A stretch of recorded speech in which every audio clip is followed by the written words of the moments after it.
Isang mapagpalang araw po sa ating lahat. Ako si Calvary Quizon and this is my devotion for today, October 17. And ang topic po natin for today is possible ba na mayroong pang ibang Diyos or Fritheism.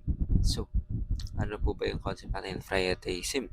So, Fritheism is the mistaken belief that there are three separate gods instead of one God. Ibig sabihin, one God in three person. Ibig sabihin po, the Bible teaches that there's only one true God who exists externally as Father, Son, and Holy Spirit.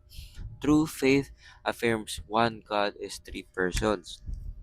Ibig sabihin po, united in essence, will, and glory. Rejecting tritheism protects the truth of God's Trinity and the beauty of His triune nature. So, ang ating scripture for today is Deuteronomy chapter 6 verse 4. Hear, O Israel, the Lord our God, the Lord is one. So, sa mapagpalang araw po sa ating lahat. No? So, sorry po, medyo nahihilo ako. Medyo maano po yung ilong. So, um, ibig sabihin po nito na Fritheism. So, marami po kasi nagsasabi na ang ating Panginoon ay three gods. Pero no, according dito sa Deuteronomy, Deuteronomy chapter 6 verse 4 na iisa lang po ang ating Panginoon pero three persons. Sabihin, marami pong misconception na tatlo ang ating Panginoon pero hindi po. One God, three persons. This is the Father, the Son, and the Holy Spirit. So, di po kasi natin pwedeng sabihin na kapag tatlo ay tatlong different gods na po.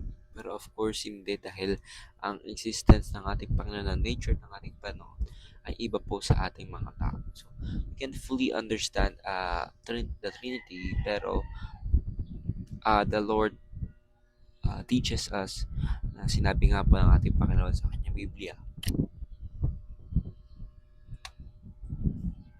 not there are three persons pero one God.